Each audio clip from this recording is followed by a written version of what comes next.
You speak as though I have conquered death. I live death every day.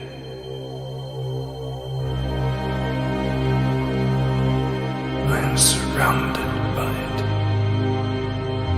smothered by it. Look at you now. He would have everlasting life. You seek to defy death, yet you cannot even defy sleep. And how alike sleep is to death.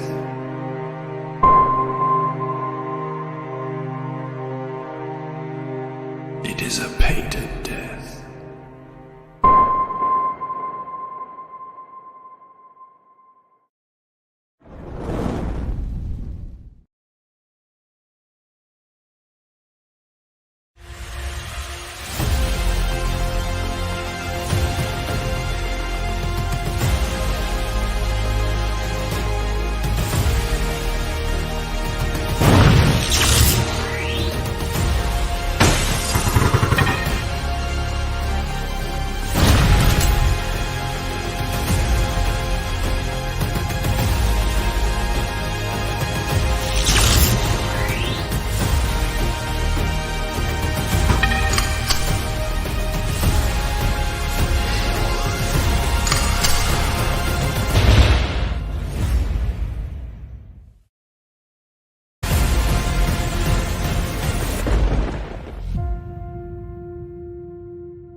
Battle Brick, Battle Brick, Battle Brick Road.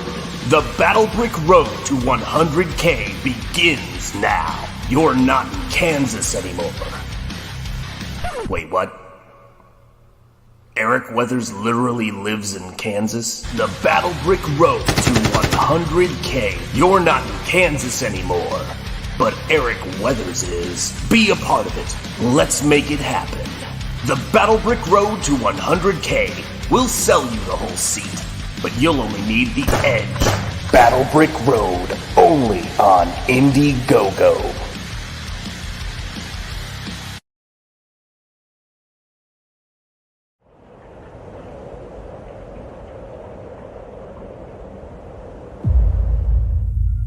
Nosfero, does this word not sound like the death bird culling the living dead at dawn?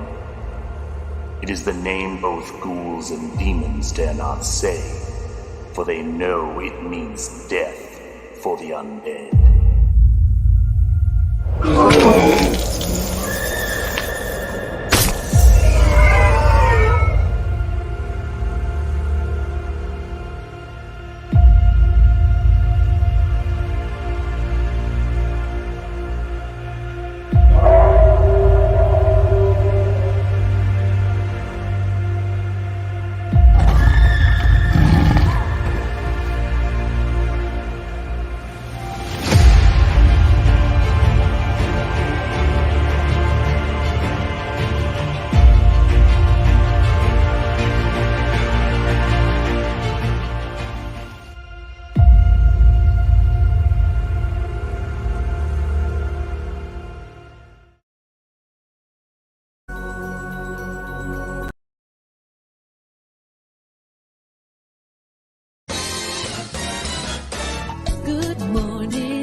Hello, all of you fine people. It is great to see you.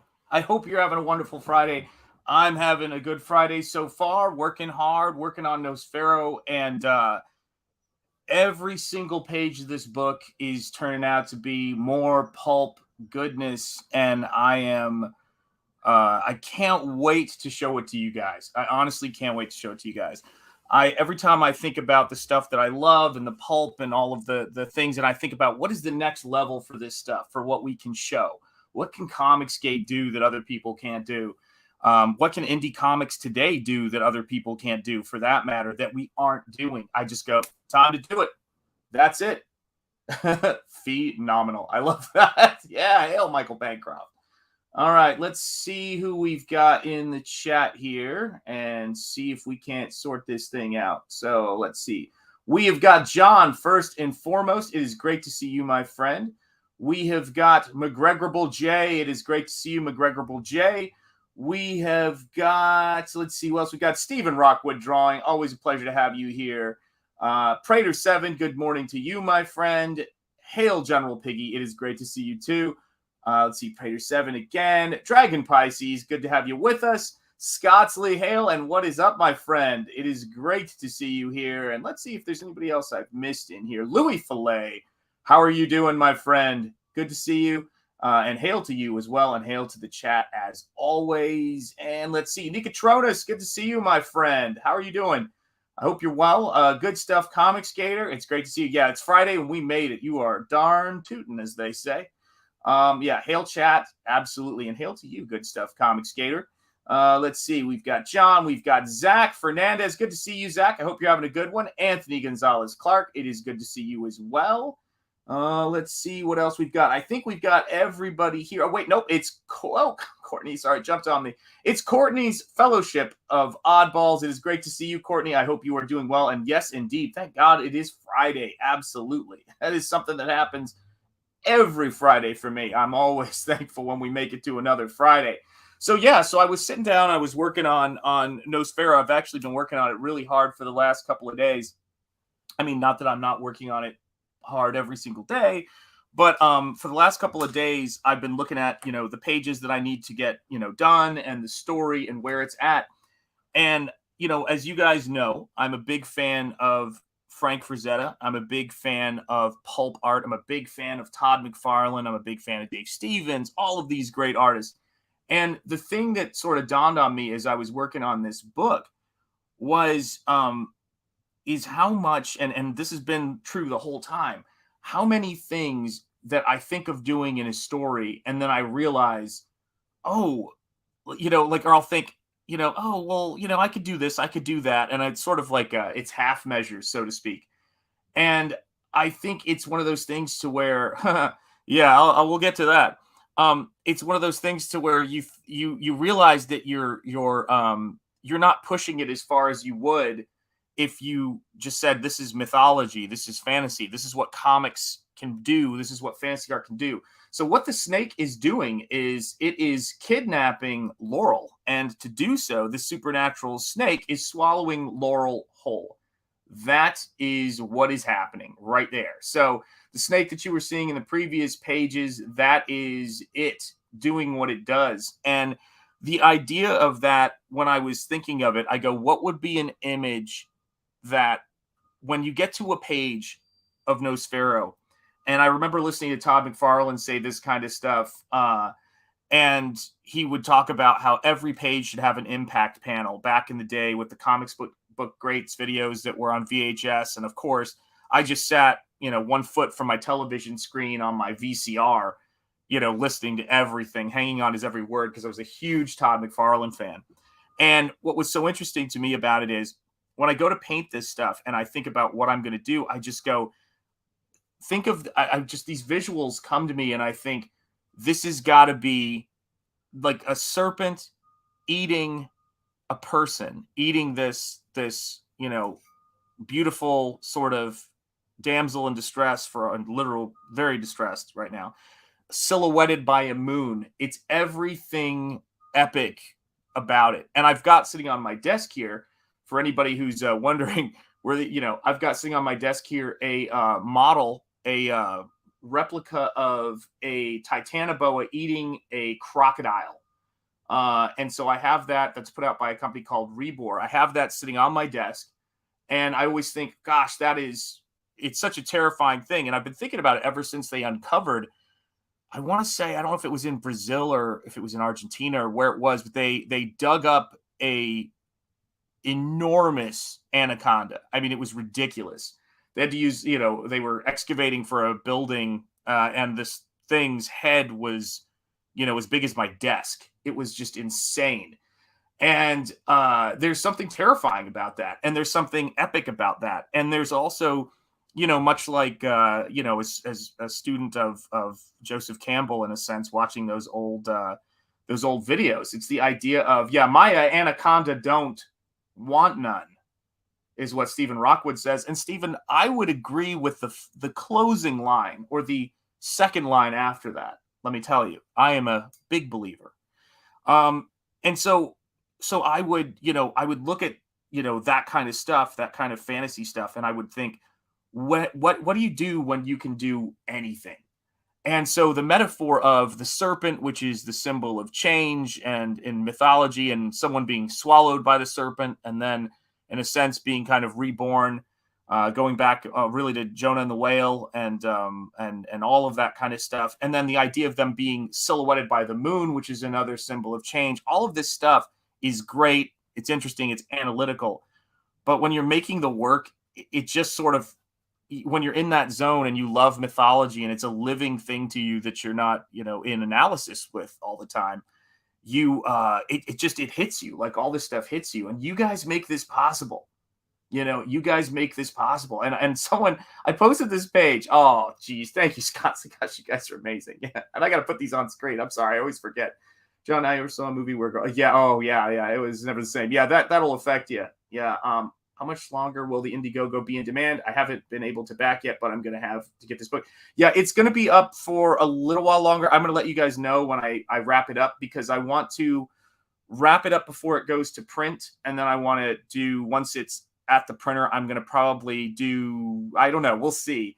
I may do it. I'm going to see if I'm going to do a second printing of that or something else. So we'll see. I've got a bunch of different things, but it will close out. So that will happen. But I'll try to let you guys know, obviously, before. That Mr. Mix-a-Lot's Anaconda, absolutely. That's right, folks. Absolutely. Yes. Hail, Sir Mix-a-Lot. Thank you so much, Scottsley. I do appreciate that. But it was so cool about this stuff today, and I think about this, a lot, is I posted this up on Twitter, and sure enough, and I, what do you even, I mean, Comicsgate is Comicsgate. It's amazing. It blows my mind. But the real Sean Crummell let me know that he had just backed the book. And so if you want to talk about stuff that puts wind in your sails, somebody seeing a piece of artwork that you're posting and then going and putting that, going and backing the book and being inspired. That's what every page, that's what I want every page to do, is I want it to inspire people to say, oh my gosh, I want to buy a ticket, on that fantasy adventure that you're cooking up. And that's really what it's about. And for me, I love painting and I love doing all of this stuff, but it's a means to telling a story, and it's a means to creating a world. I think about that a lot. I don't play video games, but I watch video games. I don't know if that makes any sense, because I think the artistry and the storytelling in them is beautiful. And I've always said, or I've always thought, I should say, and I have often said, that the art form that video games have the most in common with, in terms of, not all, but most that I've seen, is with theme park design. And I love theme park design. I'm fascinated by it. I've always been fascinated by, Disney Imagineering and all that kind of stuff back in the day. And that's the thing for me that, that comes up when I'm looking at that stuff, which is one of the things I used to lecture about when I was a college professor was, I hope you'll forgive me that lapse in judgment. But I took the stuff seriously and tried to be the opposite of I could of the standard stuff. And I would talk about these things like they were important, even though, they're not to certain people. People always talk about why video games aren't taken seriously and all that kind of stuff. And I go, yeah, well, I was one of those people on the front line it's one thing to say people should think they're important. It's another thing to really try to, give people, information in their arsenal to pose a counter argument to people who say they aren't important. Just like with comics. Thank you, Nicotronis. I appreciate it so much. And hey, 80s Made Consumer, it's great to see you. Absolutely great to see you. Yeah, thank you so much for coming in here and watching the stream. And I would say to people, I'd go, I don't think that video games are in line with the narrative model of storytelling. I would say they're involved in the ritual model of storytelling, which is to say that you create this ritualistic experience people go through. They go into your world, and the environment and the trials they go through shape them psychologically, much like the old rituals did. It's a really incredible thing. It's a beautiful thing when you think about it. Yo, what is up, the groomsman? Hey, groomsman, let me know in the chat if I can share your artwork on Twitter. I was going to ask you that. But it is what it is, yo. It's one of those things to where when I look at that ritual model of how you do things, how you shape people with what they take, what they reach for, what they experience, and then, how you turn them. It's almost like boxing in that sense, how you can turn them to, plan your counters, so to speak, or you can have them walk into traps or walk into an aesthetic experience. There's something, really beautiful and kind of masterful about that kind of stuff. And I guess what I would say is that I admire how a video game and a theme park can. Oh, jeez. There you go, folks. There you go, Anthony. But yeah, Sir Mix-a-Lot song, The Jackback. Yeah, there you go. Listen, Sir Mix-a-Lot, Sir Mix-a-Lot knows much, man. Sir Mix-a-Lot knows much.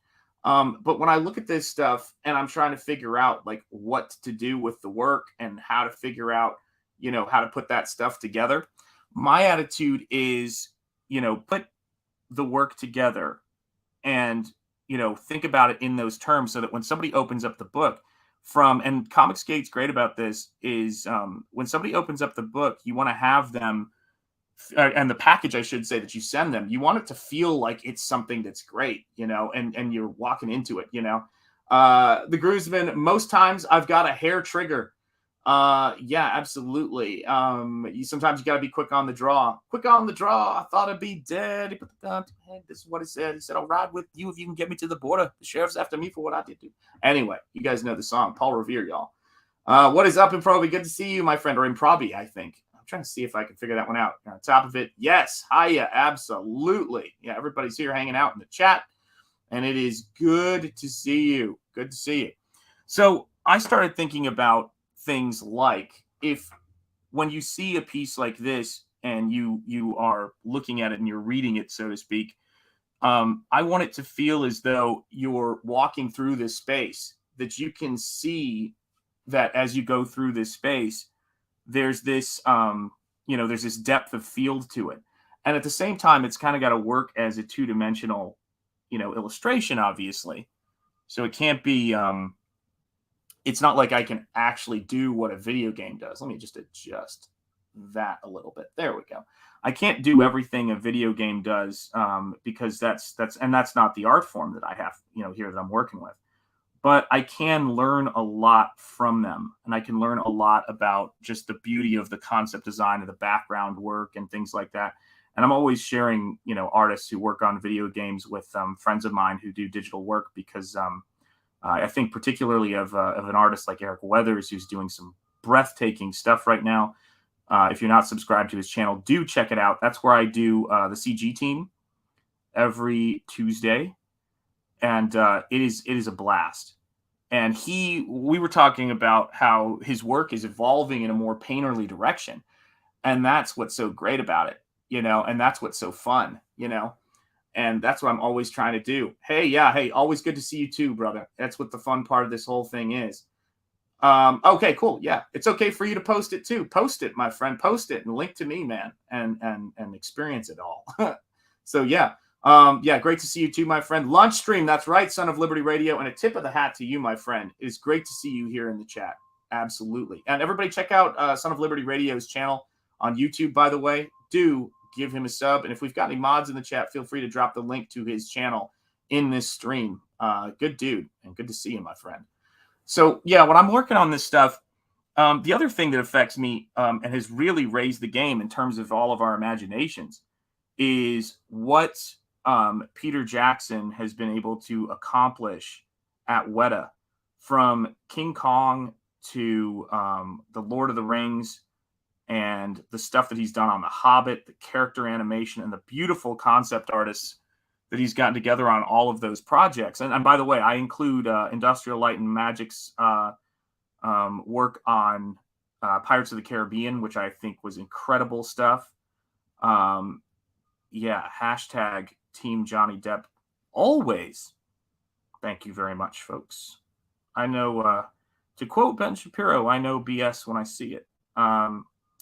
But this is the thing about it for me. When I look at that stuff and the care that they put into it, like texturing Davy Jones's CG face with a stained styrofoam coffee cup, you start to think of things you can do with your media to bring that believability to it. And that's what I try to do here. That's what I try to do. That's what it's all about, guys. You know, new review of Old Comic tomorrow. Awesome, Son of Liberty Radio. Very, very cool. I'm subscribed to you, aren't I? Hold on a second here, Son of Liberty Radio. Wait a second here. Son of Liberty Radio. Okay, are you there?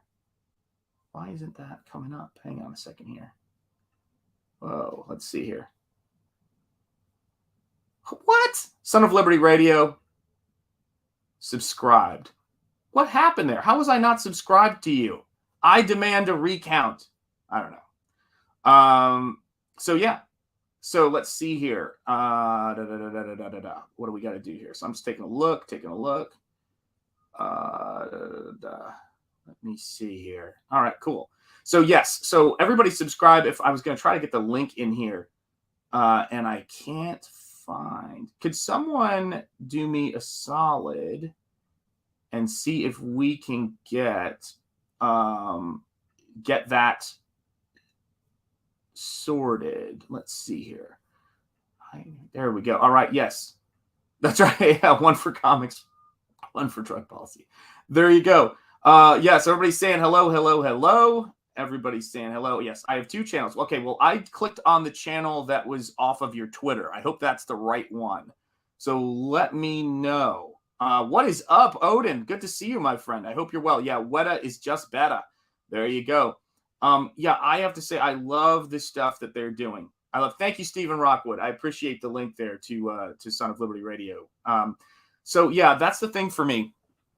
When I'm looking at this stuff and I'm working on these characters, I'm always thinking about how and it's more complicated than just the complexity of the 3D models or that kind of stuff. It's very much about how the lighting works, how you put the shots together, and people with a really keen eye for that kind of work, which is, I think, keen eyes are frankly required for, as anyone probably would tell you in that field. You have to be able to notice like how the light's going to hit things. Now, as a painter, I don't have to adjust, various things to get that aesthetic effect. I can just make it happen two-dimensionally. But it is inspiring to see how they do it and how they put that stuff together. And that is what we're going for when we're texturing. Let me move that in just a little bit closer if I can. There we go. That's what we're doing when we're texturing the snake right here. And these are kind of like what I'm putting in right here are like guidelines to make it, to give me a sense of where I want to put the scales. And I try to not make them, because I am working in paint here, I try not to make them too mechanical, because otherwise they won't tie in with the rest of what I'm doing with the painting. And as anybody has can tell if you watch any of the people in CG who do art streams, and there's a ton of us now. It's such a great resource for people wanting to learn how to make art by watching people do it. That we all sort of have our processes, but it's always that balance between making things, feel solid, but also getting that sense of play that makes comics so great. Hey, what is up, J-Bot? It is great to see you. Yes, yes, yes. Yeah, I love comics. Let me tell you, I absolutely love comics. Yeah, that's drug. Oh, that's the drug policy one. Not as exciting as the comic one. All right. Well, I'm going to figure this out here. Okay. I will figure it out. And I will get the right one. So the link. Oh, so the link that we have in the chat is. I gotcha. So let me ask you a question, Son of Liberty. So is this edit paste? Is this the correct one? Let me know, Son of Liberty. Yeah, everybody's saying hello, J-Bot. Let me see if I've missed anybody here. 80s consumer, looking forward to out to that next stream. Yeah, we're loving your streams, man. M1 is saying any chance spring ball will be completed. My wife, you guys, let me say something real quickly to my CG team brothers. This is going out to you, Vaughn, Klaus, Terror in the Trenches, in demand now. Eric Weathers on his way to 100K, and my other brother who I'm doing a pinup for his book Downcast, and who is launching Dracula. The email sign-up list is it, as my brother Jeremy, Lord Crackhead 33 would say. They showed, or that we were showing work from early on in our comic book careers. That's the wrong one again. I'm sorry. All right, we're gonna figure out what your channel is. We're gonna figure out. Hold on a second here. Hold on a second, Son of Liberty. Dang it. Hold on. Okay, hold on. I'm moving at the speed of stop. I apologize. Let's see here. Hopefully I got the right one. All right, cool. Son of Liberty Radio, can you post that link in the chat for us to the correct channel? And you should be able to. There you go. So let's see here. Yeah, I feel bad for Laurel here. Yeah, so do I. Yeah, she's just boomer your way through. It's so true. What's up, Rick Sailor? How you doing, baby? It's good to see you. So let's see here. Yeah, so everybody subbing. Very, very cool. Very cool, guys.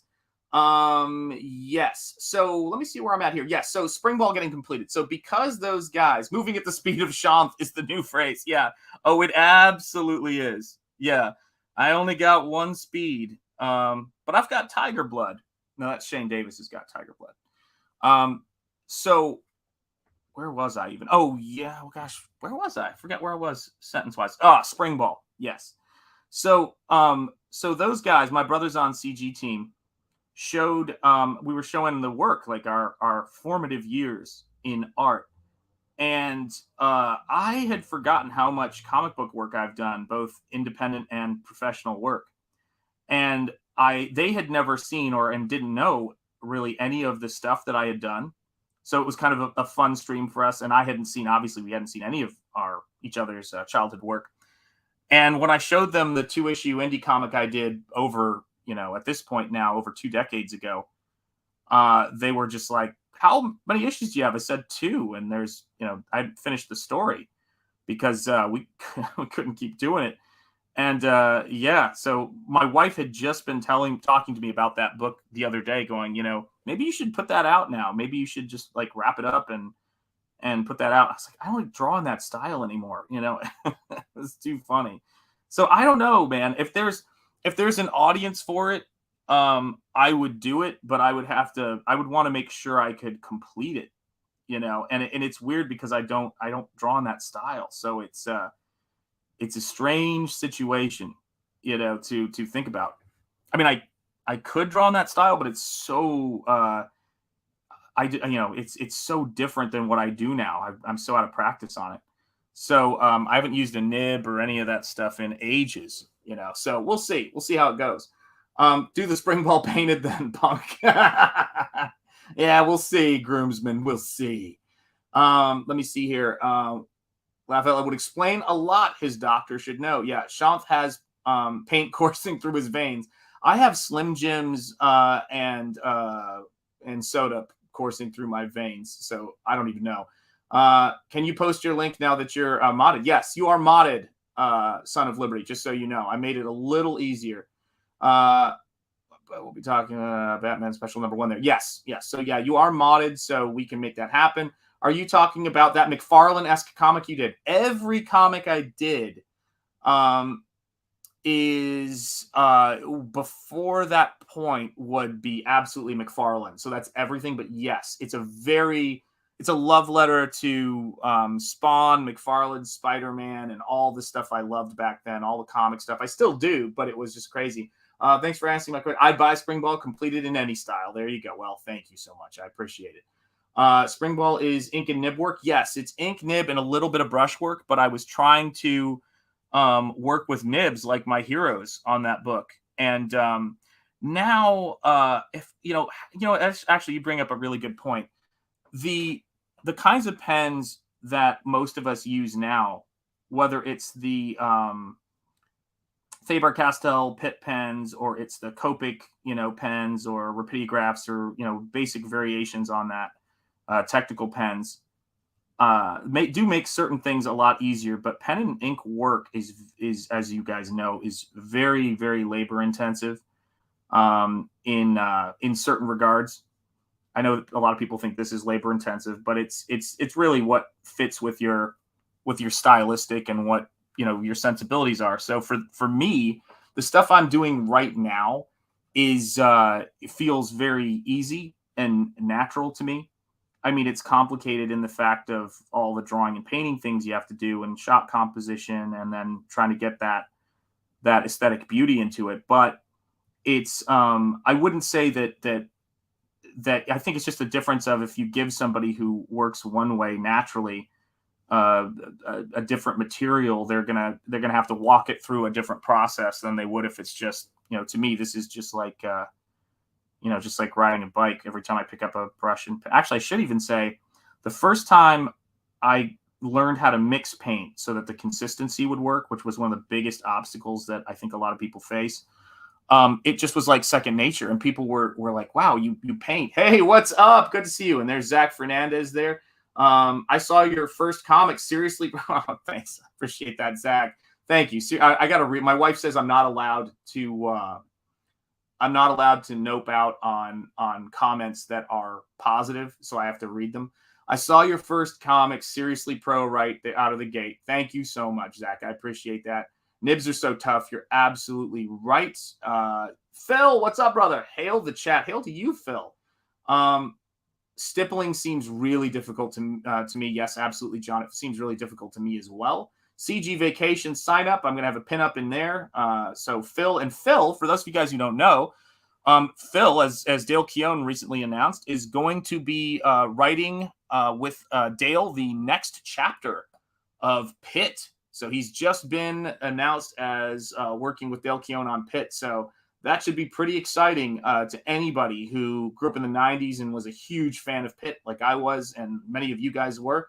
Yeah, and the groomsman right there is saying congrats on the Pitt announcement. Yeah, absolutely. Just ordered tacos, says Zaid Comics. I don't think that was in response. Working on that fanfare allergy. There you go. Thanks at the groomsman. There you go. Hail Phil, indeed. Yeah, absolutely. Hail Zaid Comics. Hail Zaid Comics. Yeah, Pitt is awesome. I totally figured something was up when you popped onto our stream for a second, because you had the link. If you guys want to watch, it's really funny. But Banks and I were doing a stream, at 4 or 5 in the morning, and Phil just popped onto the stream, and I clicked on it, and he was just holding up the cover of Pitt, and then he left, which was great. It was an awesome, it was a gangster move, playa. Let's see what we've got here. 80s made consumer hail, Rick Sailor, Stephen Rockwood drawing in Zaid Comics. Absolutely. Odin is saying congrats, Phil, and I am saying congrats. Tip of the hat, brother. Let's see here. Cosmic Book News. There's the article to Phil and Pitt and all that good stuff. Yes, 80s made consumer. Zaid Comics. Congrats about the Pitt stuff. Zaid Comics. Bisley isn't going to get jelly, is he? It's like, listen, Phil's a lover, not a fighter, people. All right. And that's the Chicago way. Yeah, man. I think it's so great. Listen, I heard this. There's this great bit by Jordan Peterson that's always sort of stuck with me. and it was great. He was talking about friendship and how to tell who your friends are, and he said real friends and good friends and the people you want to have around you will help you to celebrate your accomplishments and your successes. And one of the things that I think I always want to make sure is a part of what we're doing here is making sure that that spirit is always there, that we can celebrate each other's accomplishments and that we can be genuinely happy. And frankly, I've always been that way. I've been fortunate. I have a lot of friends who do some pretty darn amazing stuff, and they always know that they can call me and tell me about it, and they're going to get 100% enthusiasm back from me, and it's sincere. And I think you have to. That's an important thing. That's an important thing.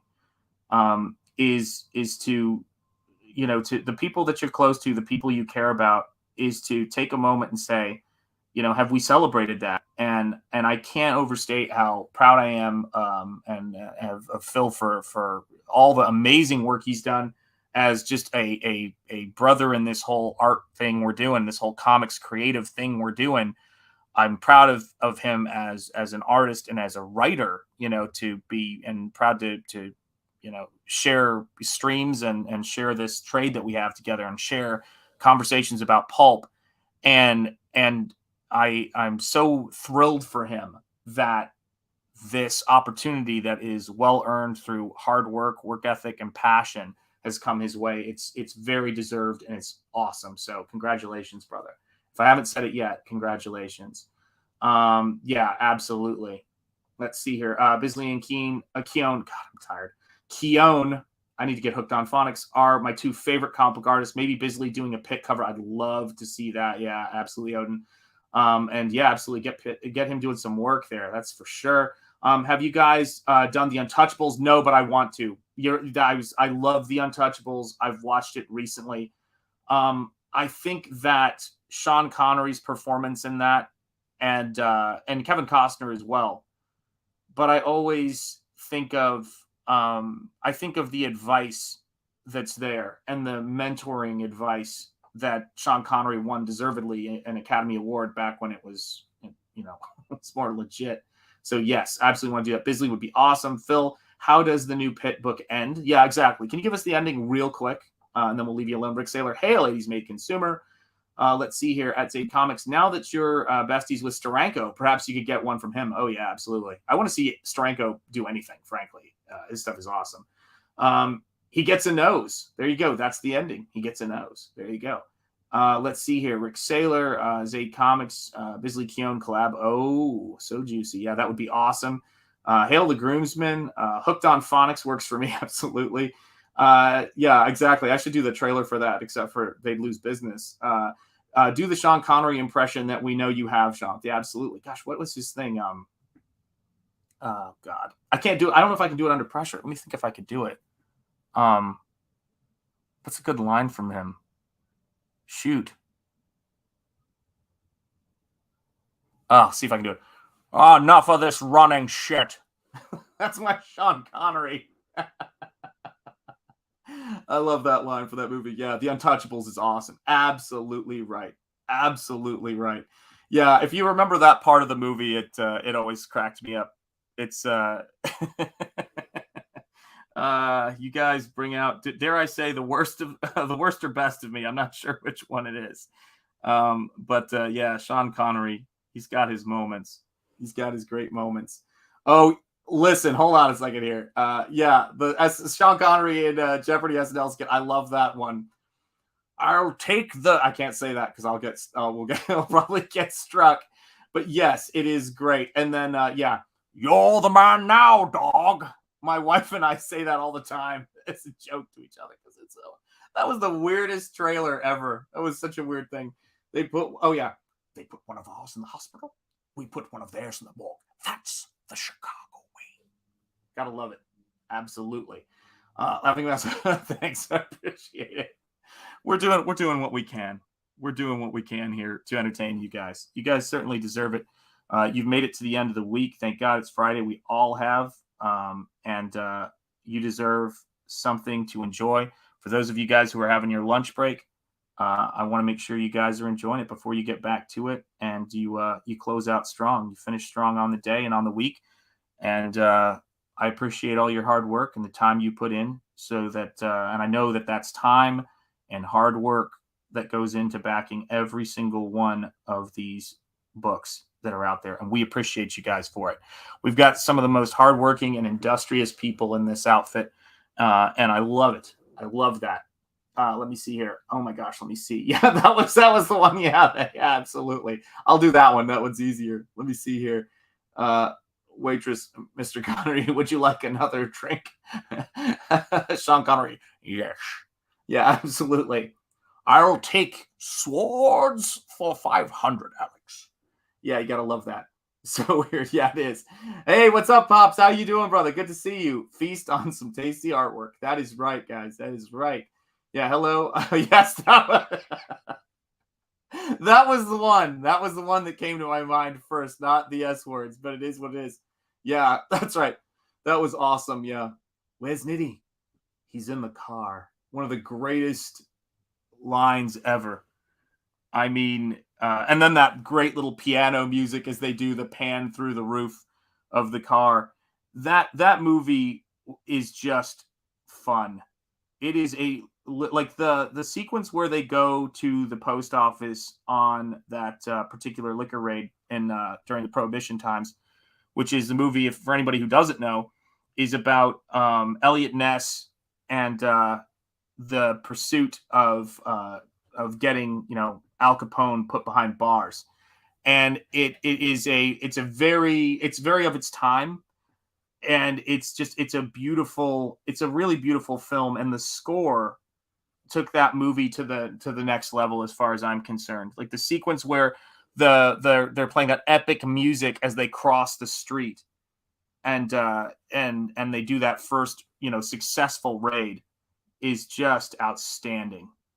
And I always love when Sean Connery is asked about joining, but the first time, and he turns, or not I think it's not the first time. I think it might be in a church. I'm trying to remember. And he says, he's trying to think about it. And he goes, "The Lord hates a coward." And I always thought, wow, that's the way he delivered it was just beautiful. And he goes, "Do you know what a blood oath is, Mr. Ness?" "Good, because you just took one." Love that. Love that, man. Great movie. Absolutely great movie.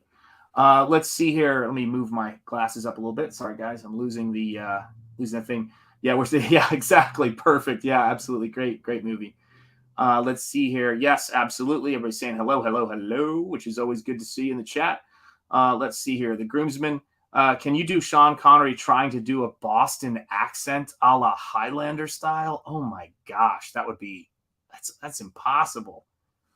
How would that even work? "I'm going to park the car in Harvard Yard." I can't. I don't know if that works. That's the best I can do. Megan Fox is related to Connery. There you go. Hello, Louis Filet. It is good to see you as always, my friend. I hope you're doing well.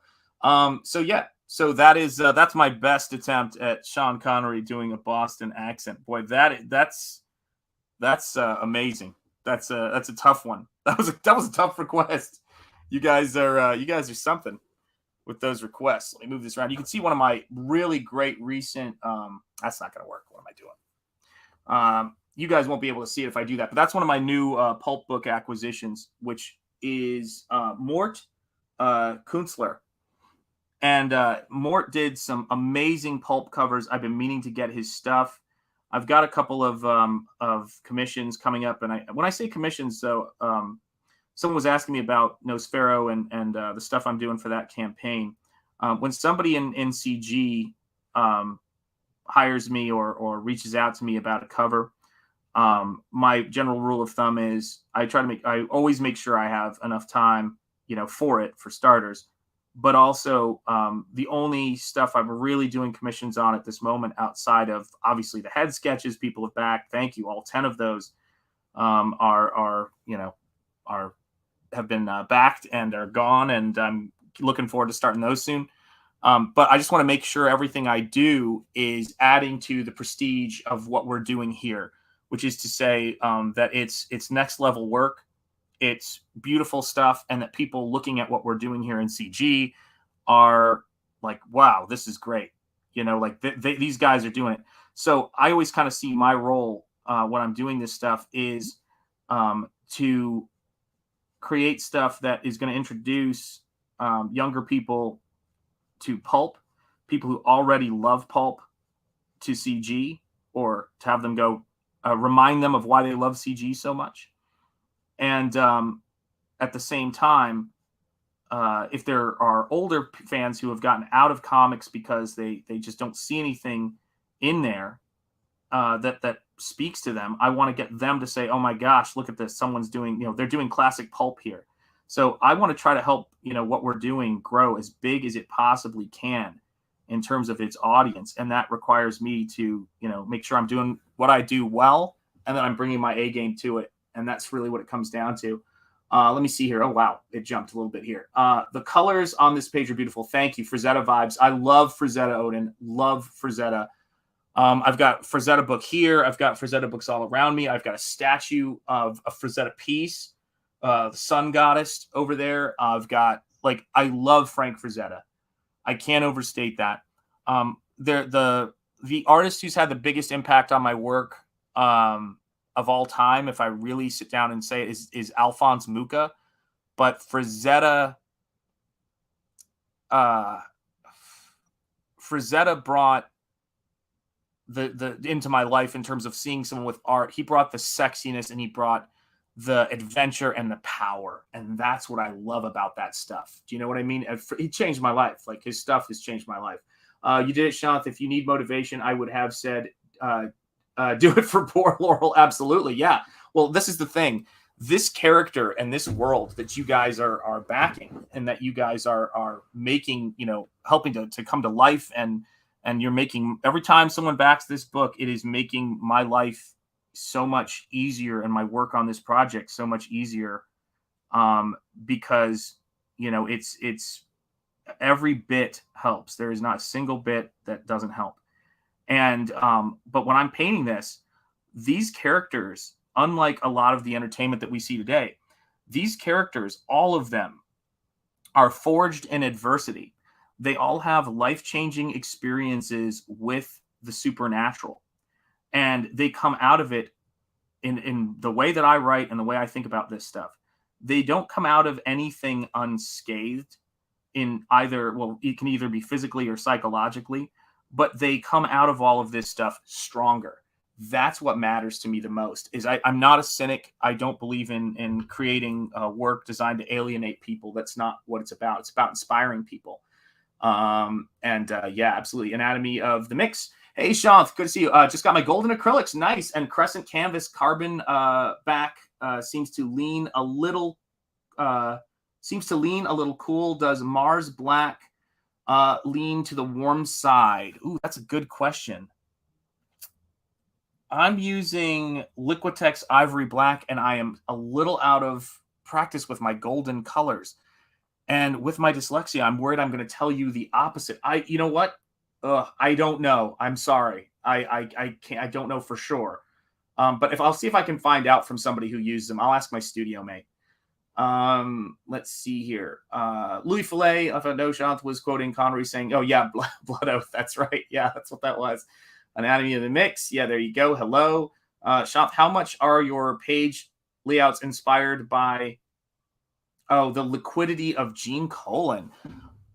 So here's an embarrassing story, which I have no shortage of. I did not know about Gene Colan's work until very late. I had seen it, obviously, but I did not understand it until a couple of years ago, I want to say. And it was when I saw an interview with Todd McFarlane where he said if he could take only one book if he was on an island, deserted island, he could only bring one book, what would he bring? And he said the omnibus of the Tomb of Dracula and Gene Colan's work, which was the biggest influence on Spawn. I had no idea. And I was like, whoa. And I had seen the first appearance of Blade. I had seen all this different stuff, but I didn't realize how important that work was. So it's not directly, but I can understand. It's probably what you might be seeing is what Todd McFarlane lifted from him, because a lot of that's comes from Todd McFarlane, that flow of the page that I do. And Todd was taking it directly from Gene Colan. So I'm sort of like a third generation, if that makes sense. Without the Phantom, we wouldn't have Batman Pulp is where it's at. Yeah, absolutely. Yeah, it's absolutely true. Yeah, and I will say this too, is that Batman and the Shadow and the Phantom are really, the big influences. And in a lot of ways, I think the Shadow is just as big of a part. The Bat Cave, obviously, and the cave that the Phantom is in. There's tons of things that overlap, and I think where the Phantom, in its concept and its conception has more longevity is very similar to the way that Zorro does. You've got a mantle that's being passed down, and I think that that's something that can be useful if it's done well. But what they're always trying to do in our stories that is interesting, and doesn't really, it can be done, but I think there's an inherent drama to what they set up in the Phantom, is that the mantle of the Phantom is passed down as a family obligation because he swore the oath on his father's skull to avenge him. So it's like an oath, of the family line that you're carrying on.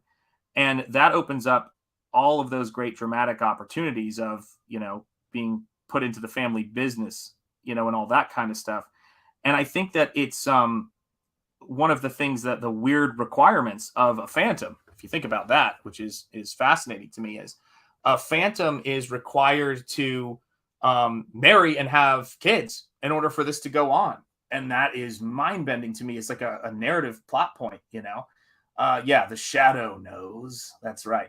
Good morning, Shanth, and people watching, Shanth. It's good to see you, Skip Edwards. I hope you're doing well, brother. Hope you're having a good one. Glad to have you in the chat. Let's hope CG characters are so compelling and powerful that years from now, weirdos are trying to co-opt the characters for their own nefarious purposes. Yeah, you're right. I don't doubt that that's going to happen, Oof, man, my shoulder's like giving me trouble. Hang on, guys. Oh man. Yeah, that's the fun thing for me about arthritis.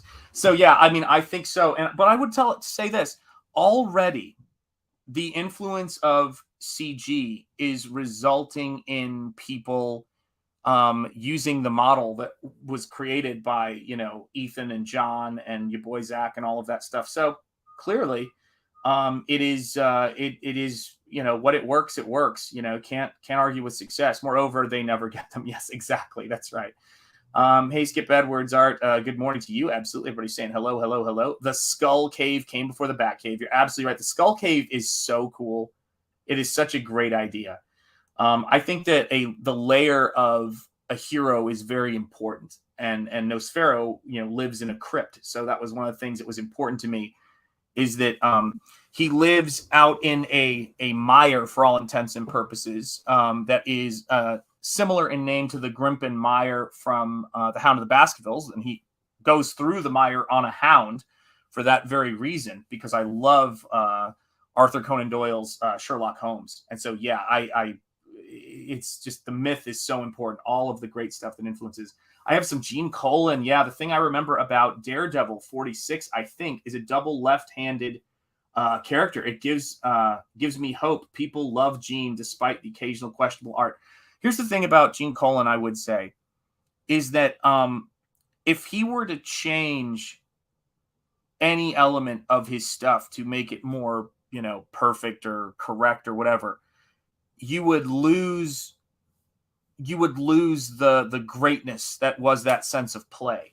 And I think it's the same thing with Todd McFarlane. I don't want somebody to go through and correct the anatomy on his stuff. I want him to just go full tilt. And the difference between a good piece and a bad piece when it comes to his work is something that's a little bit more nebulous, but you know it when you see it. You know when he's on. I was talking with Aldous about Pulp the other night. I think I might be the only one that likes the Spider movie more than the Shadow. Well, I mean, that is. Oh, gosh, let me just go back to this comment right here. Okay, this is why I love being around you guys and what we're doing here. This is what I love about it. These are the kinds of debates that just make you end up watching both, or listening to both radio shows, or looking at both books, or whatever it is we're talking about. Much love, absolutely. 80s Made Consumer. Hail, Skip Edwards. Good day at the Groomsmen. The Groomsmen. Someone needs to start a live stream about artist physical therapy. Yeah. Well, I want one of my dreams, if I was ever to make $1 million, although I just go to my wife and kids anyway, I wouldn't want to, but whatever, would be to get that guy, Dr. Bo Hightower, I think is his name, the chiropractor who straightens people out on his YouTube channel. I would love for him to just freaking crack my back, neck, arms, knees. Everything's a mess. And I would love to have that dude straighten me out. Even if it just made me feel good for like 1 or 2 days, I'd be like, fine. So it's 1 or 2 days I didn't have before. Speaking of Gene Colan and the Tomb of Dracula, am I the only one that remembers the Tomb of Dracula animated movie? I haven't seen it, so I'll have to look it up. Is it good? Yeah. Indeed, and in ergonomist's recommendations. Yeah, absolutely. Yeah, you're right. The Groomsman. I am a physical therapist, 9 to 5. There you go. Holy cow! Right on. Tip of the hat to you. Wow, that's awesome. Son of Liberty sounds like a pain to corny. Laugh out loud. That's good. Son of Liberty Radio. You're halfway there. Yeah, absolutely. I need to dark maga my avatar. There you go. ... Yeah, there you go. This is the thing, right? It's speaking of, I love this chair because it's low, and I can just sort of do that back and forth on it and get my back to loosen up. Let me see what I've got here. My Wi-Fi is just struggling here. Oh, no wonder. I've got a phone next to me that's running Wi-Fi. I hate when that happens. There we go. So one of the things is, and it's, guys, I'm trying to get my internet direct line to work. It's such a pain, but I'm working on it. But yeah, absolutely. Yeah, hail indeed. Let's see here. 80s Made Consumer. Funny one. Everyone is talking about Pulp today. I'm currently uploading my video on the Phantom. Awesome. I cannot wait to see it. That is great. I love the Phantom, and I love Pulp, and we'll see if I can. I hate when I see my stream giving me trouble. Hang on a second. Let me try to take some weight off of this thing here. And let's see here. Does that help at all? Oh yeah, let me remove that. There we go. Hopefully it helps it a little bit. So yeah. So one of the things that I see a lot of people doing is it's this return to action. It's this return to adventure. It's this return to, dare I say, masculinity. Because, the world without, actually, to be honest, I think it's a return to masculinity and it's a return to femininity.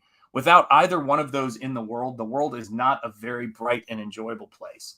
And so that's one of the things that I'm really, one of my goals when I'm doing this stuff is to make sure that I'm doing stuff that is adventurous and fun and inspiring. So let me see here. On YouTube, 80s Made Consumer, he absolutely is. Yeah, and you can drop that link in there. Tomb of Dracula, YouTube, there's the link. Old man Sean, my back hurts. I can't figure out my internet. Let me adjust my bifocals. Listen, so true.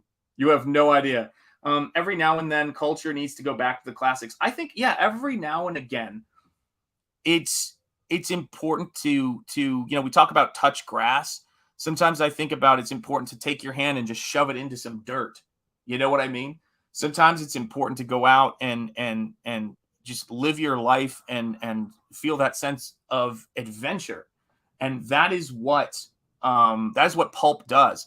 Pulp shows you women who are unabashedly sexy and not afraid to say it. They show you men who are unabashedly masculine and manly, and they can be heroic, they can be brutes, they can be everything. And the same thing goes on that side with women. They can be sexy, they can be beautiful, they can be innocent, they can be manipulative, they can be all of those things. And I love that stuff. That's the stuff I live for, and if I can make that stuff happen, then in my work, then that's what I'm after.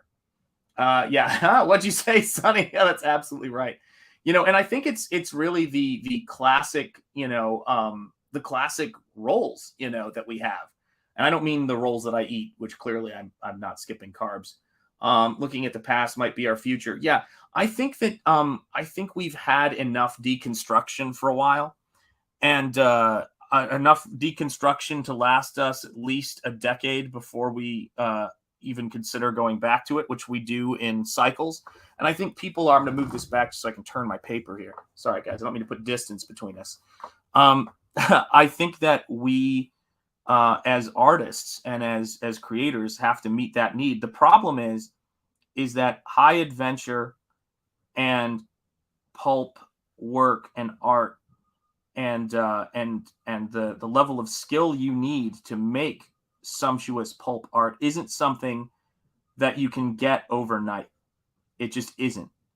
And you have to work for decades to get to the point to where you can be you can have a good enough grasp of the painting language and then the structure language and story language to be able to do anything worth looking at. Now remember, pulp isn't, was not historically and is not, today, the goal of it is not for it to be high art. It is, a low art, as Gowans would define it.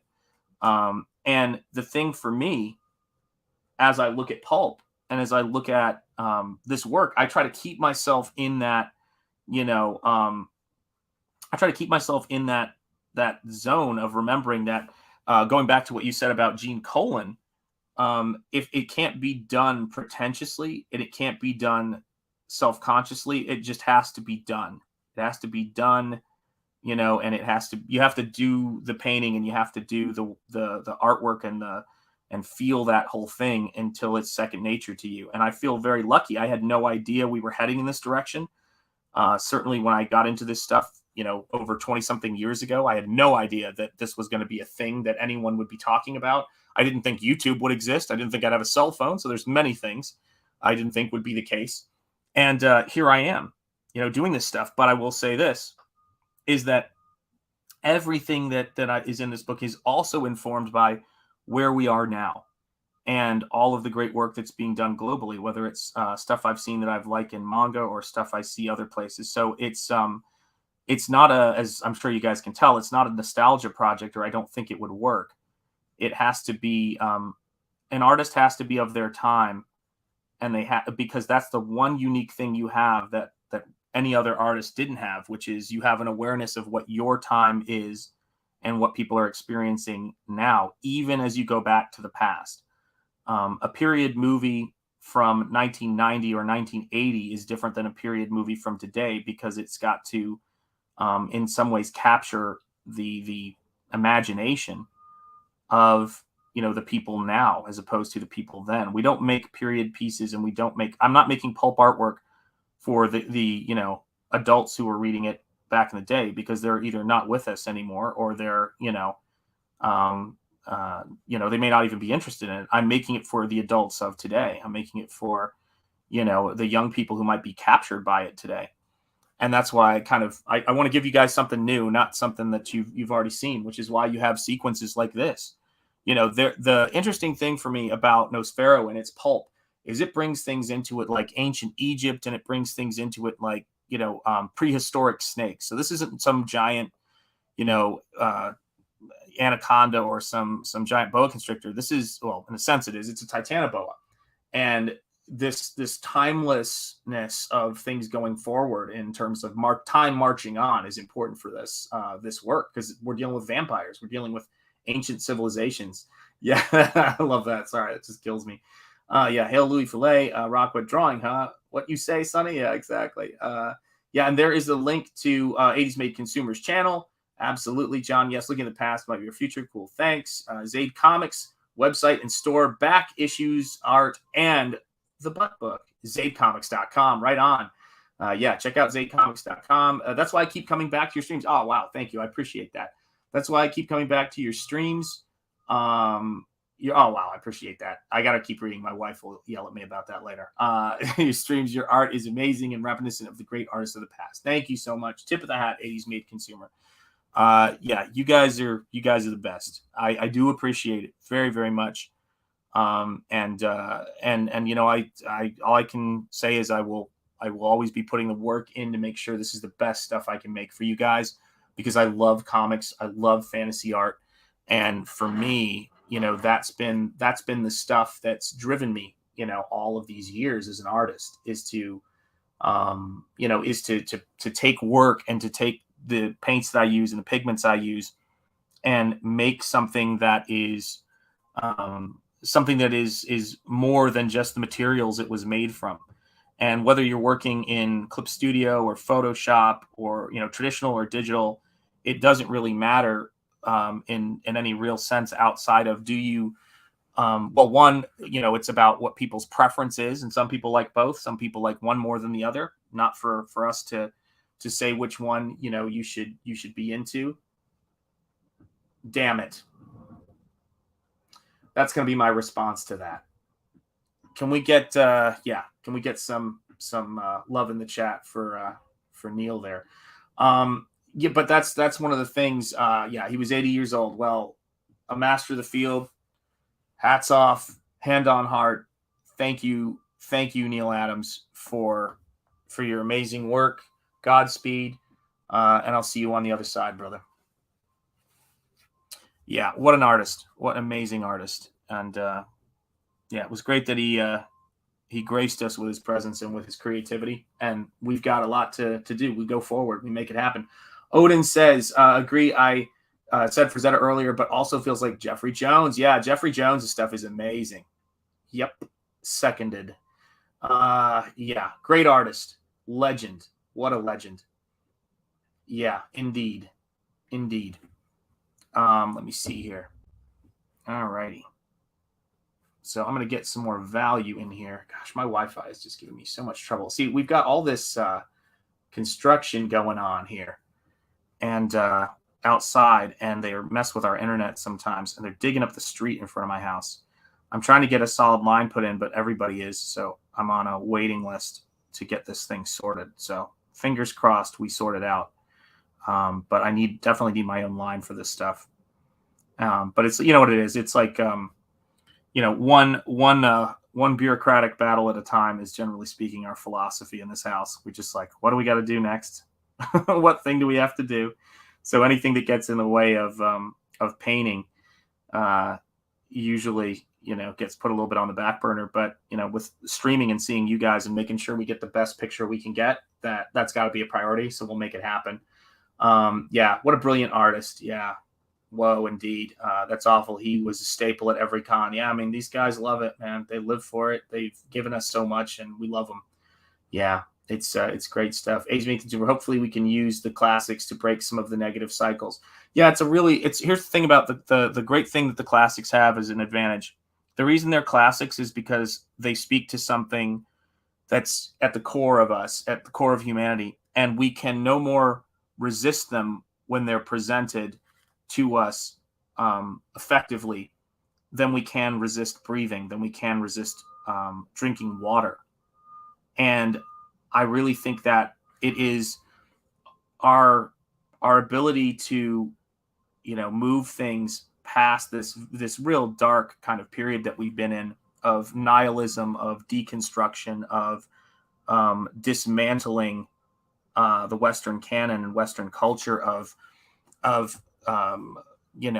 revisionist history that paints a singularly dark picture of one of the greatest nations on the face of the planet in history, is something that can't be sustained for very long. And frankly, if we you know, I think a lot of the problem was an attempt to negotiate with people who had no interest in negotiating. So I will put it down in the entertainment sense of things. It was an attempt to let me see if I can make this happen here. What is going on here, folks? You just see something. I feel like something's giving me trouble here. Hold on. There we go. All right. So one of the things that I think was the issue there is that we got into a debate. We got into a debate with people over, you own this thing, but this thing isn't supposed to be this thing. So why are you changing it instead of making our own stuff? It took us a while. Yeah, Neil Adams is amazing. Great Batman stuff. Yeah. There you go. Yeah, absolutely. I'm getting fiber in the next few weeks. There you go. Let's see here. Hopefully we'll use classics. Yes. Neil Adams here, Batman. Except Hemingway, you can resist that. Yes. Yeah. So vandalism and deconstruction are two different things. We had cultural vandalism. You're absolutely right. I agree with that. I agree with that assessment. Dang it. Are they working on my Wi-Fi? If I drop out, guys, it's because they're doing construction outside of my house right now. And so fingers crossed. Hopefully, that won't happen, but we'll see. The Wi-Fi connection is really dodgy. Hang on a second here. Let me just see if. Let me check something. There we go. I'm trying to fight I'm fighting this technology at a constant basis. But yes, it was cultural vandalism. There's no getting around that. That's exactly what we experienced. Let's see here.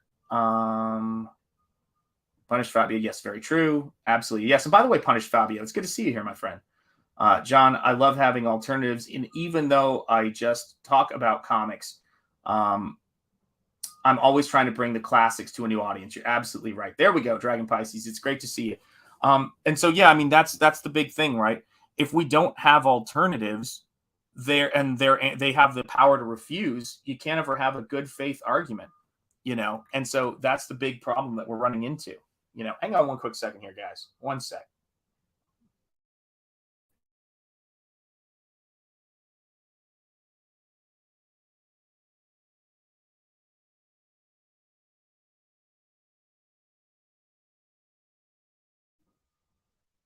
All right, and we're back. So I'm back too as well, Dragon Pisces, and it's great to see you. Yeah, I mean, this is the thing, right, guys? When we're working on this stuff and we're trying to sort out, how do we make, better work and how do we improve this stuff? We've got to have alternatives, and we were basically negotiating with the people who had taken all of these things hostage. And you're not going to be able to get, you're not going to be able to ever get very far with them as far as art goes, as far as creativity goes. And in making our own stuff, what we've done is we've sort of taken that power back to kind of create the stuff that we want to see.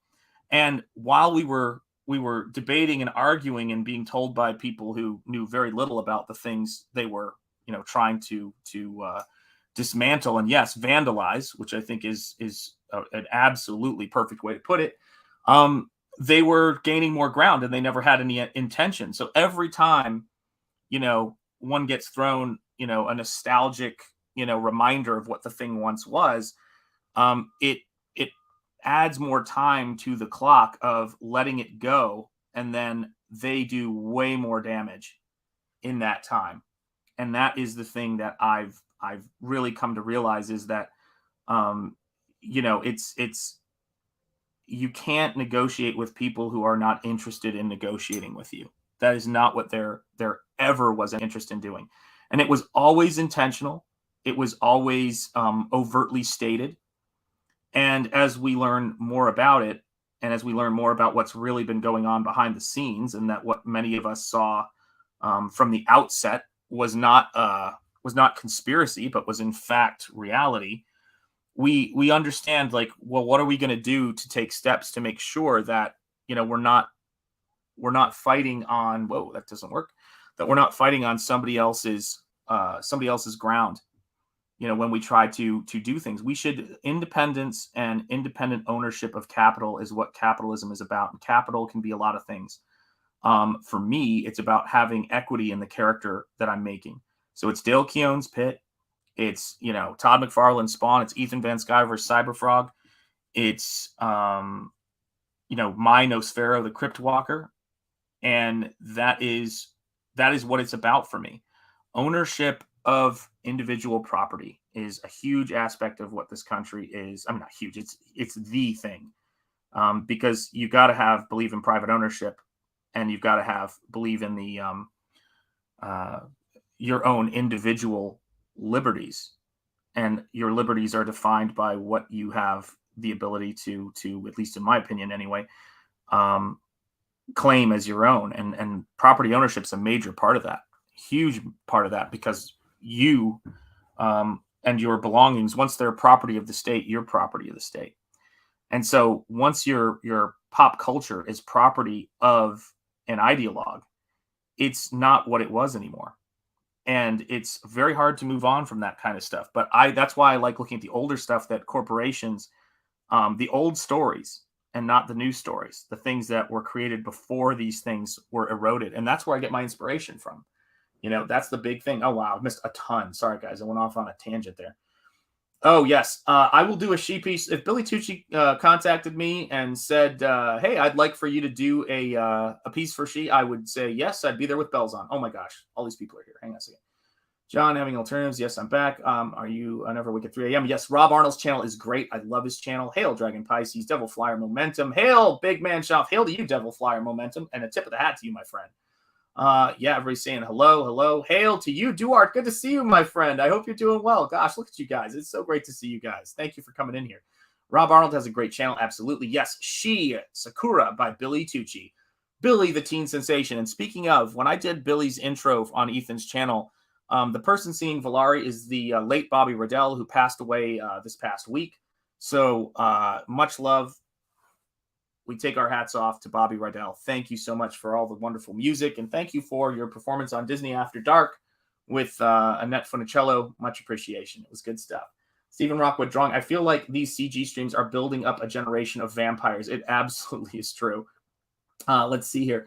Yes, at Dragon Pisces, Sean should do a piece for she. Yeah, absolutely, guys. Let me tell you, if the money is there, the will is definitely there. So yeah, he can contact me anytime for a she piece if he wants one. Absolutely. Let's see here. Yeah, everybody's saying hello. I recently started watching BTAS. I gotta think of what that is. Dang it. You guys, it took me, I know what that is, but my brain is gone. It took me a few episodes. Okay, hold on a second. A few episodes to get into it, but after Heart of Ice, I'm hooked, and it keeps being great. I just finished the Clayface Batman the Animated Series. Why did that take me so long? Someone please help me. Yeah, Duarte's great to see you. Hello. The Groomsman saying hello. Groomsman, I've become way too nocturnal, as have I. Hey, the Groomsman says Devil Flyer. Awesome, Dragon Pisces. Yes, Batman the Animated Series is great. A Shang-Chi cover, take my money now. Absolutely, guys. I'd be happy to do that for Billy. He can contact me anytime. I'd do a commission for him in a heartbeat. We keep losing the older guys, absolutely, which means that we have to put something good in their place, and that's what we're here to do.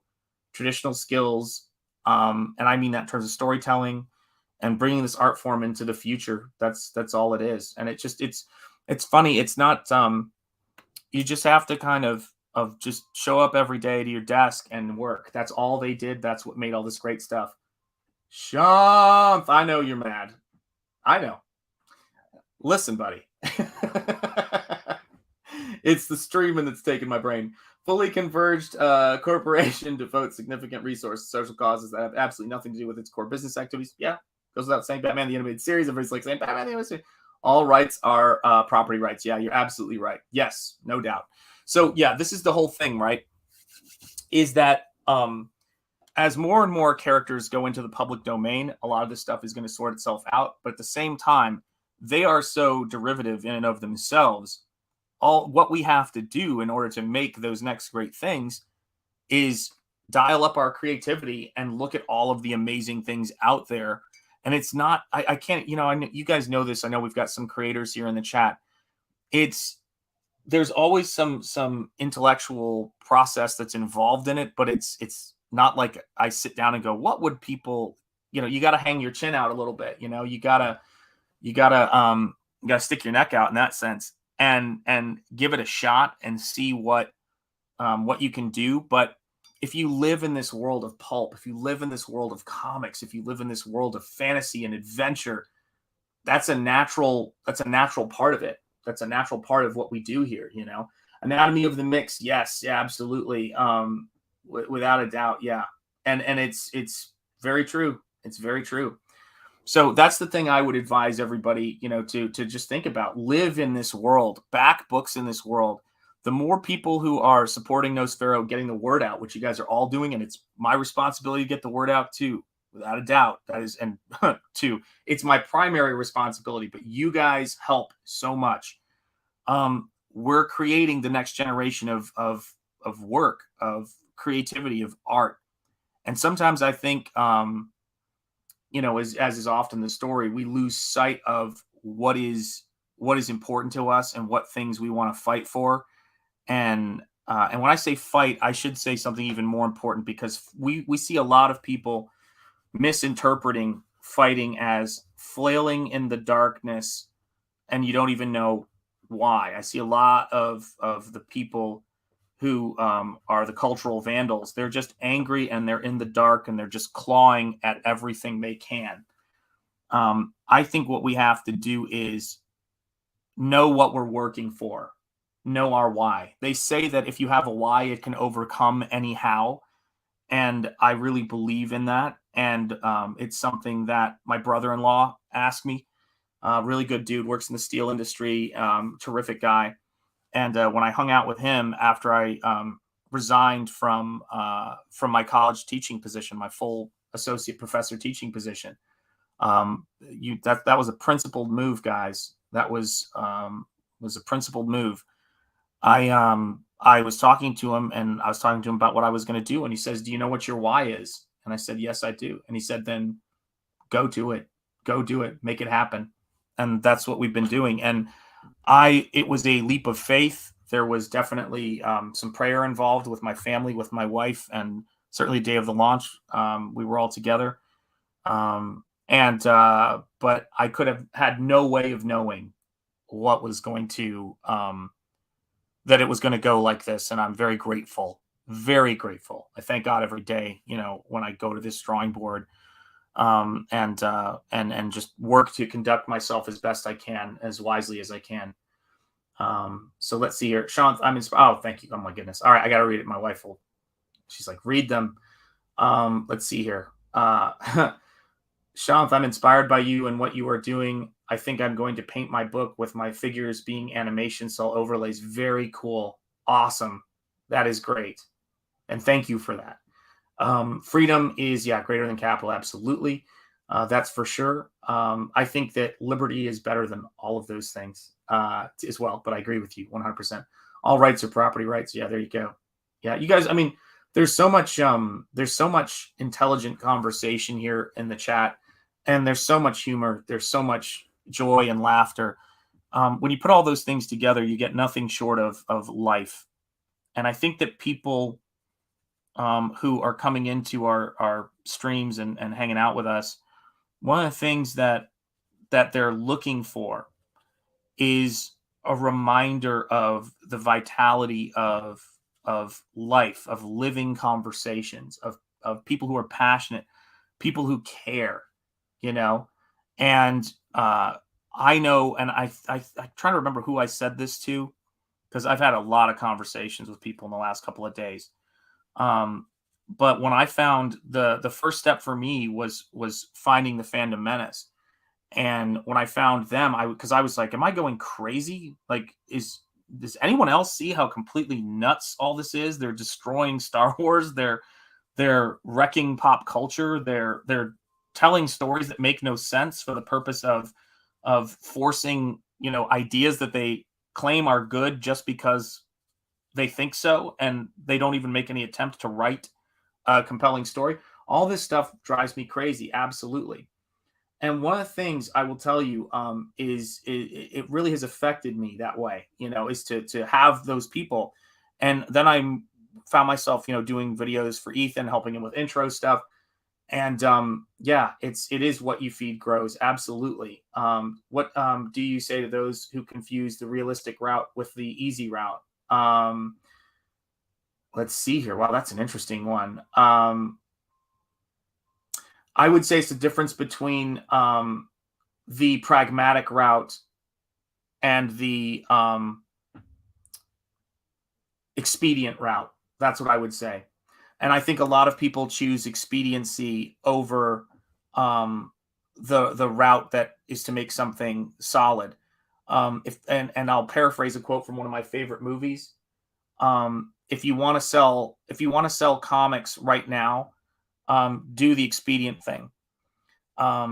If you want to sell comic books 50 years from now, do the right thing. And that's what it is. Do your job, be good to your audience, and that's it. John, prayer, whether you believe it or not, makes a positive difference. For me, absolutely, I agree. Wait a minute, joy and laughter. I thought we were a hat group. Yes, we are. We are a hat group. You're absolutely right. Well, clearly right. We're not. And Jonathan, chat true. Hey, what's up, Wolfie? Good to see you. And thank you. We're trying to starve that snake of Laurel. Laurel, come back to us. Laurel comes back to you. Don't worry. It's going to work out. Hello, Wolf E. There's an easy route. Shoot. Yeah, exactly. So true. Jordan Peterson says, do what is meaningful, not what is expedient. Oh, that's right. Yeah, he does. So if he says expedient, then it's got to be right. So I want to show you guys something.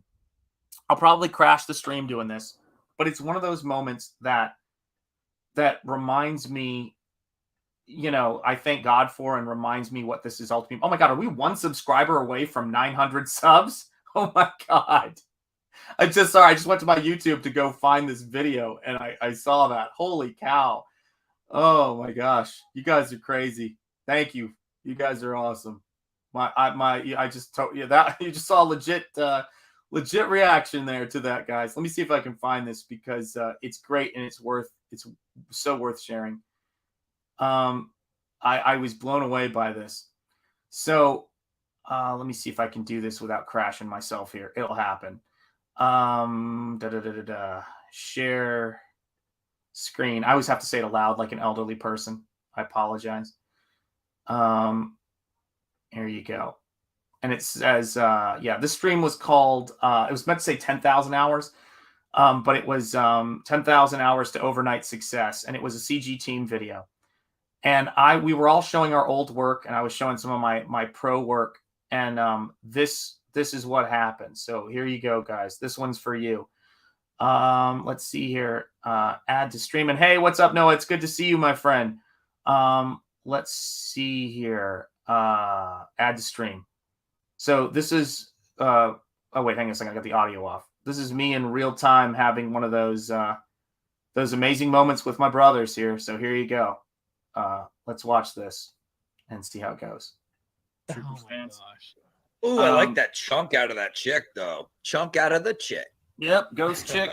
There you go. Yeah. And it's cool. Having fun, making friends, drawing big dogs still. And then let's see here. Oh yeah, here was one I inked myself. Yeah, this was my ode to Dave Stevens and carrying a wounded legged person and casings and that good stuff. Juicy rescue. This would have been 2000. Oh, this was a rough job because I had 2 kids, wife got postpartum, and then my appendix ruptured. So I don't really remember much about this job. But there's another cover I inked and someone else colored. Last but not least, and this would have been 2009, I think, was a New York Comic-Con exclusive, and I did a short story in here. This is the Flash Gordon 75, and it was written by Len Wein, which was pretty cool. Nice. So this is what that stuff looked like. And I actually inked my own stuff on this, which was kind of nice. Hey, Eric, could you put the camera on me for a second? Yeah, are you crying? Hold on. No, no, you don't own that, man. It's still wrapped in cellophane. Bam, bam, bam. I've read Holy this. cow. That's a trip. I'm a Flash Gordon fan, man. So am I. You killed it. That's awesome. KSS says, how long are the 2 books, Shunt? You may already have a fun 48-page book to sell. They're about 22 pages each.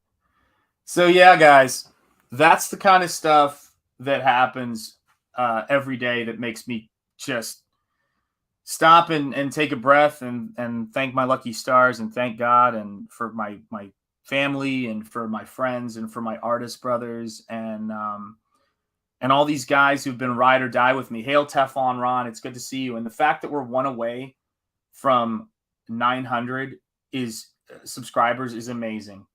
I don't even know what to say. Hail Noah, hail Noah. And it's you can't make this stuff up. You know, you can't. Yeah, it is a small world. I'm not even kidding.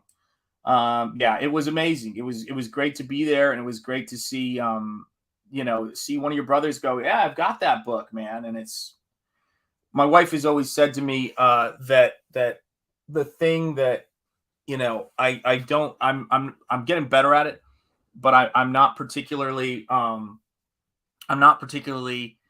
good. And maybe it's because until recently I haven't had, you know, the best people around me, you know, outside of my inner circle. But I've not always been that great at celebrating my accomplishments. So I always think of things I could have done better when I look at those books. And, you know, having that moment there had a really profound impact on me. You know, like I was like seeing someone who's my CG team brother, those guys, and Bancroft and all of those guys, Rob Arnold and Eric Weathers and Von Klaus and Clint Stoker. It's all of these guys have been so, you know, awesome for me. And I just needed it. I needed guy friends making artwork and talking shop and all that stuff. And I was not getting that in my career. And it's had a huge impact on what I'm able to do now. And so to have that moment of, you know, getting to show them my artwork history and celebrate it with them. Remember how we said friends help you celebrate your accomplishments? It was like a belated celebration of that stuff. And it just put more fuel into me for what I'm doing going forward. Cause, you know, I don't talk about it a lot, but I have been professionally published and I have, you know, done a lot of jobs and done a lot of comics and all that stuff. And I don't really think about it sometimes. And it's crazy. You know what I mean? It's a big thing, man. You know, it's the craziest thing about it. Oh my God. You guys are amazing. Thank you. Thank you. You guys are so fun. Your names still make me laugh. I'm dying, man. You guys are you serious? Oh my gosh, guys. Oh my Lord. Wow. You guys are awesome. Shaved, you are the man. Thank you. Yeah, I was being artistically starved and now I'm with you guys, man. You know, thank you guys. Thank you guys so much. I'm amazing. We're just going to keep doing what we do. You know, we're just going to try to just every single day, air day, as we say in the crack pack. We're going to just keep moving and keep working. And I'm going to try to deliver the very, very best stuff that I can give you guys because you guys deserve it. And you guys have had my back and been supporting me. And I appreciate it so much. Yeah, there you go. Seanth Army 900 strong. Geez, don't cry, Seanth. You'll lose subscribers. Yeah, I know that. And you know I don't cry, man. I have to be stabbed. And even then I don't. If I could cry, I'd be a healthier individual. I have to just kind of save it up for, you know, an emergency room appendix rupture. Thank you so much, guys. Yeah, and it'll go up, it'll go down, but it has never hit that height before, ever. And that is something, you know, that is something, guys. And I tell you, one of my goals, earn the respect of my peers. Yeah, and I think it's one of the quotes that I always have in my head, I think about, and I would encourage all of you guys, like, you know, it's a great quote, is don't ever spend a minute of your time worrying about what people who don't care about you at all think about you. It's not important. Yeah, that's right. If I cry, you'll EFAP it on your stream. Yeah. All I can show you guys, yeah, crack pack. Bow. Indeed. Yeah, absolutely. Stoic till the end. That's right. Avow the bow. Indeed. Yeah, I need Lord Crackhead 33 to give a proper bow. Yeah, I won't talk much, but he'll be listening. That's exactly right. Yeah, exactly. And I mean, that's the biggest thing about it, you know. That's the biggest thing about it, guys. It's you know, we're here to make artwork and have a great time and rediscovering, you know, what's possible and not stressing so much about what's probable has been big. And I think the other thing has been just getting up every day and going to the desk and working hard and putting that time in. That's all it is the grind and the work. And for anybody not subscribed to Rob Arnold's channel, he did a great video on what makes a CG creator. He's one of the people who's really been influential to me and is a brother in this. in terms of just having conversations and feeling like you can sort of be real with one of your artist brothers. Always enthusiastic about the work and supportive, and just have a great time hanging out with that guy. And you will too if you subscribe to his channel. But thank all of you guys. I think I can wrap it up on that note, especially because my Wi-Fi is so completely nuts right now. But I'm gonna wrap up this stream. I'm gonna keep working. I gotta get something to eat too. I'm starving. That might be an overstatement. There's enough fat cells in me to make sure I don't starve. Let me be real here. Yeah, absolutely. Let's see here. Don't forget to hit that thumbs up, guys. Yeah, please do hit that thumbs up if you haven't yet. Yep. I've been tricked by it a couple of times. Yeah, absolutely. Yeah. Well, sometimes you got to. Rob is classy. I love Comics Gates. Like, you always have to stop and think on everything. It's what's so great. Rob is cool, but that hair is a mess. Yeah, sometimes it is what it is. Don't worry, Sean. I have trouble. Yeah, I can. It's one of those things to where when I've always joked that whenever when my appendix ruptured, I have this horrible I'm doing it now. This horrible tick to laugh when I'm in agony. And I'm like, and I just was laughing. I was like going, I'm going to end up in the emergency room tonight. My wife was like, are you serious? I can't tell if you're serious. And I always say please and thank you. And to everybody when I'm in the hospital, I'm always like, oh, thank you for bringing me to this room, to the orderly when they take me down the hall. I'm just one of those people. I don't know. It is what it is. Try to treat people best I can. But yeah, we're going to wrap things up here, guys. Thank you so much. Like and subscribe. I know you guys have been doing it well. Back Nosfero. Keep getting the word out, guys. I appreciate you guys so much for everything you do. Thanks for being here with us on this fine Friday. Have a great rest of the day. I'm sure I will see you guys in other streams. I'll certainly see you in the chat. And I hope you have a great weekend too, my friend. I absolutely do. And the same, right on, John. Absolutely. So yeah, and probably absolutely have a great weekend, my friend. And I guess I'm going to close this out with our song, and we're going to have a great rest of the day, everybody. So take care. Have a great weekend. Much love to all of you guys. And stay gold. Here's a little something for you busters. Yeah. You're not even learning anything on the street. Yeah. You think I'm stupid, son? Yeah. See what I'm trying to say to you, boy? Yeah. Do you? What's up with that? Look at me, damn it! Y'all cowards don't even smoke crack. What's up with You that? smoke crack, don't you? Y'all cowards don't even smoke crack. Look at me, boy! Hey to You you, smoke crack, don't you? don't even smoke crack. You know what that does to you? Huh? You smoke crack, don't you? Smoke crack. Go on and do it expeditiously. What's up with that? It kills your brain cells, son. It kills your brain cells. Don't even smoke crack.